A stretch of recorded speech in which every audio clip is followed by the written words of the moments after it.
hindi po sila pinag-i-stay sa isang ano. Dapat, Next na iba na naman po yung ano natin. Dapat minukan mo, kaya tinignan mo yung pangalan, no? May pangalan sila sa kasi yan. May mga pangalan kami. Francis. Tinitingnan mo. Tinignan mo dapat yung pangalan. Ano yung si kung Axel? Anak ko po. Bakit po ano ba mang ginawa po sa inyo? Kasi, May nagsabi sa akin, umalis ka na dito. Kasi ano dadapot. ano tawag dito? Hindi po gagawa ng mga enforcer natin ng gano'n. Tapos sabi sa akin, Po yun. yung ginano ako, pati yung mga babae. Nakadulolok lang po ng mga nandito na tambay. Marami kasi mga tambay doon, mga nagiinuman, mga...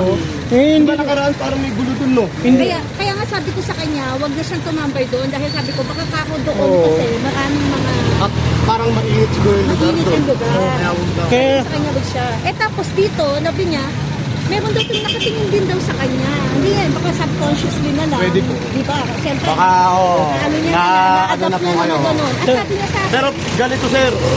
Wala pong gagawing masama ang importer sa inyo. Lalo na sa atin dito. Yun pa po ang tutulong sa inyo. Kung sakasakaling may senaryo o may ano, pwede po kayong lumapit sa kanila. yun ang dapat, yung ano. Yun po yung gagawin nila. Pwede po kayong mingi ng tulong sa kanila kung sakaling alam niyo po sa sarili niyo may mga pangit na possible mangyari. Lapit po kayo sa mga importer natin. Tutulungan po kayo niya. Kasi dyan ang bahay na namin, dapat lang eh. Tapos nagkaroon kami ng extension doon. May Ay, saan taga-publication dos kayo? hindi ngayon, pag-usap na yan ang bahay naman dyan, oh. Diyan kami nakatira dati. lang. Tapat lang ni, yun lang po nakakaya. Tapat niya ganito. Yun. Okay. Yun. Oo. Tapos kasi dyan sabi niya, ganun daw. May Baka nakatingin daw po sa kanya. siguro na ano nyo lang po siya. Kumbaga, siyempre baka aware siya dun sa mangyayari. Kaya naisip na po siguro. Pero panatag niyo yung ano nyo. Hanggat wala. Hindi po. Panatag niyo yung isip nyo, yung ano nyo. Hanggat wala naman kayong ginagawa talaga ng tao. Saka hindi naman. Panatag nyo lang. Magano ka lang, sir. Oo. Tuloy mo lang. May makita ka na tropa, ganito yung porter. Pwede ka lumapit, humingi ka ng tulong Halimbawa, sa kanila. nagbablog ka. Oo, nag-vlog nga ako. Ngayon po, ang gawin nyo po, ganito po.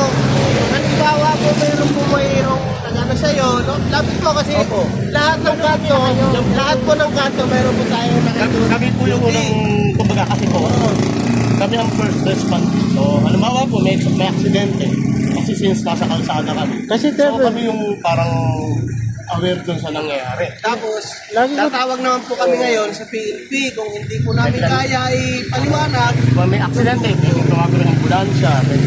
Kami po yung magbabato sa kanila para dun sa mga nangyayari. huwag po kayong matakot sa amin. Oo, huwag yung pansinin, baka mamaya may mga naninira lang sa amin. Oo. Para masira lang kami dun. Ang lalaki nga doon na, ang lalaki din, hindi ko na nakita na nag-ano sa akin eh, nagpaalis. Magsiwala po kayo sa mga naka-uniforming kagaya namin. Mas doon po kayo mag... Oo, sige yun. Wala pong mangyari. Wala po mangyari sa amin yun. Ito, hindi na ako makaano eh. Kasi hindi naalala niya. Kasi syempre lakad siya ng lakad kasi nag-exercise siya every day. Lakad na lakad ako. Tapos sabi niya sa akin, pakiramdam ko lumiliit na yung mundo ko. Wala po. Hindi. Magpatuloy mo Ano nyo lang yun. Kumbaga sa isip nyo lang po yun. Kasi may nagtanim siguro. Kaya wag po kayong... Lahat ng kanto po, meron ng mga detail. Halimbawa, meron nag-grocery sa Pag may gumawang hindi Napalagay nyo. nandiyan ang pangalan nila, kita-kita ko na. Meron namang pangalan. Napalagay nyo po. Parang iba may gagawin sa inyong masama. Pag nilapit na kayong tropa, lumapit kayo. Sumbong agad kayo. Para... Kaya may mga pangalan yan. O, lahat sila may pangalan. Tapos may mga ID kami. Kami po, siyempre, since ano kami, government, kami po yung unang tutulong sa inyo. Kasi Sila yung unang mag-respond. Tapos ang lalaki doon sa may kanto sa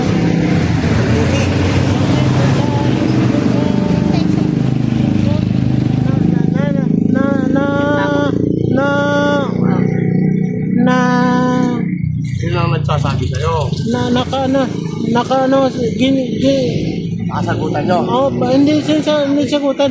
na bantay sa akin eh. Saan makapunta? Ganyan na sa akin. Oo. Baka may binabalangan ka, kaya agawin yung cellphone, kaya gano'n, sinusundan ka ng tingin. Ah. Kaya maging aware ka lang. Kung halimbawa, nagbabag ka, ingatan mo yung gamit mo, cellphone mo, pag English na tinitingnan ka at sinusundan ka, maging aware ka para hindi ka... Baka mamaya, doon balak na balak yung Oo, yun. Ma'am, takban, ma'am. Ay, Okay na. Sige pa. Sige pa kaya. sige po, sige po. Ingat po kayo, ingat. Eh, Ingat po kayo, ingat po kayo.